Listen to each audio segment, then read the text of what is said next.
Hey, what's up, and welcome to my, I think it's a fifth, I lost the number, episode on how to start freelancing. Today we're going to talk about contracts, proposals, what's the difference between them, do you need them, do you need both of them? So let me get off starting by saying that I'm not a lawyer, so you should take this advice as a freelancer advice rather than a lawyer advice. So here's how I see the difference between contracts and proposals.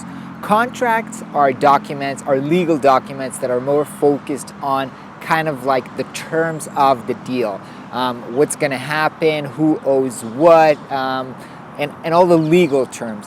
Proposal is a document that is more focused on selling, on why we should do this deal, what does it include, how much does it cost, and so it's more of a sales document with the purpose of sealing the deal.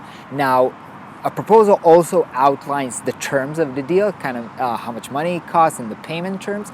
And so sometimes, actually a lot of times, a proposal is already kind of like the contract. And so some people, I'm included, only send a proposal and do not send a contract later on. Some people send a very simple proposal and then expand on the terms on a contract. But again, for me, I usually don't have too many terms. We'll discuss that in a second in my proposal. And so for me, just a proposal with about probably 10 bullet points of terms at the end is enough.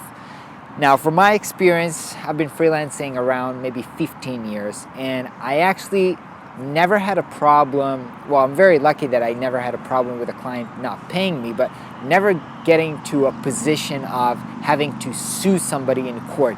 And honestly, and I have a lot of designer friends and freelancers friends, I don't know any of them that actually had to sue a client or use a contract in kind of a legal standing. And so I don't really think that the purpose of the contract or the purpose of the proposal is to kind of protect you in court, even though that's probably what lawyers are going to tell you.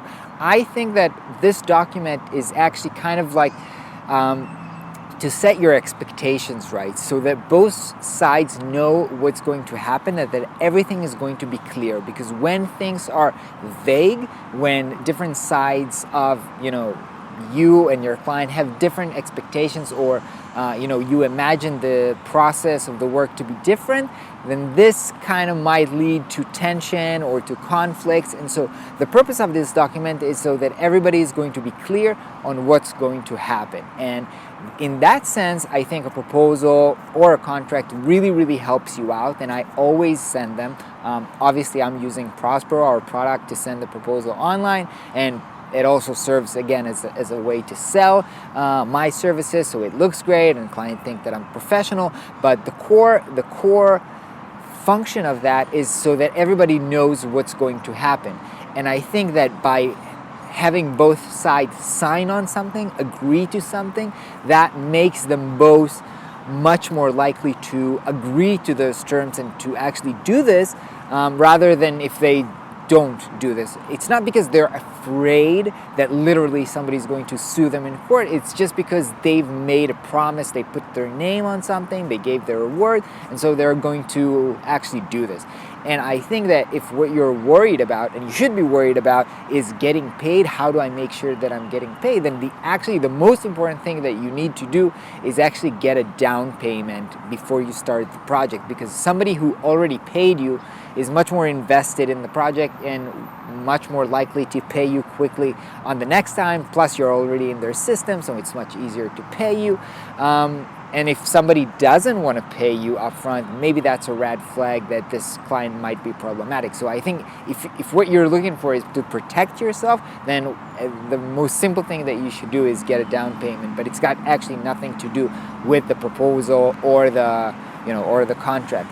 So let's talk about the terms. My basic terms, they're not very complicated. They're basically the payment terms, which is usually 50% upfront, and then depending on how the project is complicated, it might be at either milestone, after every milestone, so after the design phase, after the development phase, the rest of the money. Or if it's a very simple project, it might be like 50% upfront and then 50% on delivery. Then there's the bullet point that, if I need any more assets like photos, I'm a designer, so my work might include illustration and stock photos and stuff like that. or fonts, so that is not included. IP, intellectual property, means that until they're not paying the last payment of the project, they don't own the intellectual property.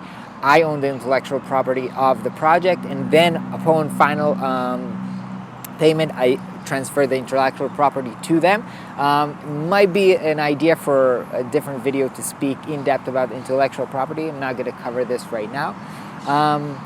But basically, yeah, and one of the other terms is work after this iteration that are specific to this proposal. Let's say I've set like 3 iterations included in the proposal. Every work afterward will be billed hourly at whatever my rate is. So those are kind of my basic terms when I set a proposal. And again, most of the proposal is just to describe our process, our work together, our deliverables, the goals of the project, to help them, gain trust in me and help me sell the project. And then the last section of the terms is kind of, again, not really to protect me, as to make it clear how those kind of financial terms will work. If you want a more in-depth video about how I'm actually structuring my proposal, and that's actually the template or format that Prospero works in, I've actually made a specific video about this topic for InVision, so I will link in the description below the full video on InVision's YouTube channel about how I write my proposals. All right, hope you guys found this helpful and have a great day. I'll catch you guys tomorrow.